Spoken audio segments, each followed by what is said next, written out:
Assalamualaikum warahmatullahi wabarakatuh.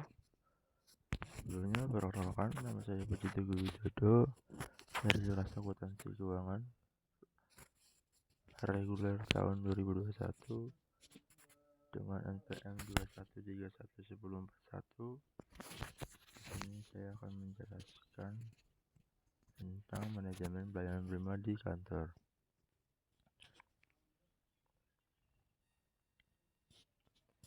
Yang pertama, pengertian pelayanan prima. Excellent service atau yang disebut juga pelayanan prima adalah melakukan pelayanan sebaik mungkin kepada para pelanggan sehingga pelanggan menjadi merasa puas. Atau definisi lainnya, pelayanan prima yaitu melakukan pelayanan sebaik mungkin kepada para pelanggan atau konsumen sehingga menimbulkan rasa yang puas.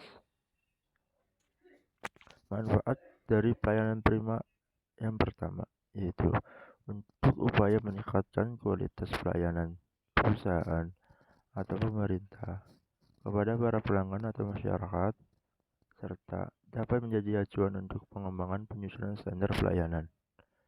Yang kedua yaitu sebagai tolak ukur atau patokan yang digunakan untuk melakukan pelayanan dan juga sebagai acuan untuk menilai kualitas suatu pelayanan. Pentingnya pelayanan prima di kantor. Pelayanan prima merupakan aspek penting penentu keberhasilan komersial, terutama pada organisasi yang bergerak dalam bidang jasa. Pelayanan yang prima menjadi ujung tombak dalam menangkap peluang dan memahami ke konsumen atau klien yang dapat menggunakan jasa yang ditawarkan.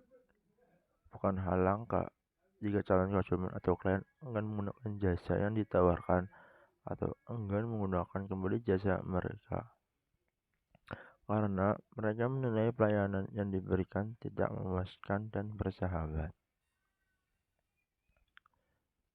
Dampak pelaksanaan pelayanan prima terhadap nama baik kantor. Yang pertama, yaitu dapat menumbuhkan kepercayaan pelanggan atau customer terhadap kantor tersebut. Dalam hal ini disebabkan karena pelanggan atau customer merasa nyaman dan puas terhadap pelayanan yang diberikan oleh instansi, kantor, atau perusahaan tersebut. Yang kedua yaitu dapat memberikan citra yang baik kepada kantor.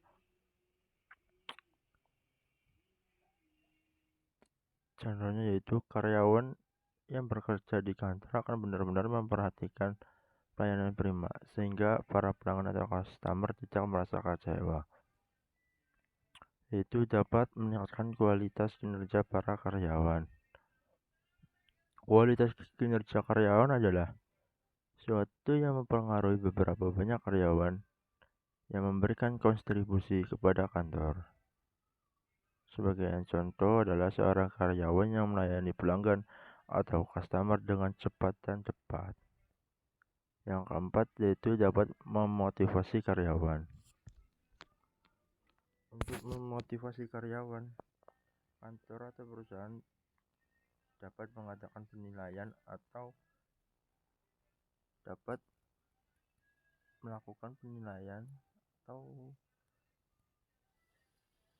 atas kinerja para karyawan. Biasanya penilaian kinerja pada karyawan itu diikuti dengan pemberian hadiah kepada karyawan yang berprestasi.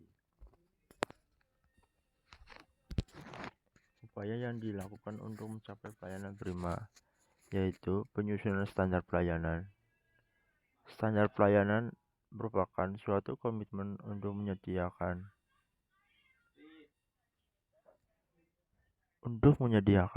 pelayanan dengan suatu kualitas tertentu yang ditentukan atas dasar perpaduan harapan-harapan pelanggan atau customer dan kemampuan penyelenggaraan layanan. Yang kedua yaitu standar operating procedure atau SOP adalah pedoman atau acuan untuk melaksanakan tugas pekerjaan sesuai dengan fungsi dan alat penilaian kerja berdasarkan indikator teknis, administratif, dan prosedural sesuai dengan tata kerja, prosedur kerja, dan sistem kerja pada unit kerja yang bersangkutan.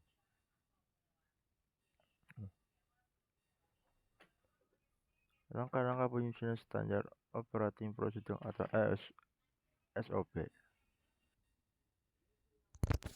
Yang pertama adalah identifikasi jenis pelayanan. Yang kedua, identifikasi pelanggan. Yang ketiga, identifikasi harapan pelanggan. Yang keempat, perumusan visi dan visi pelayanan.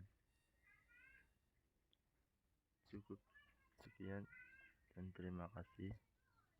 Jika ada kesalahan kata, mohon dimaafkan. Kurang lebihnya, mohon maaf. Wassalamualaikum warahmatullahi wabarakatuh.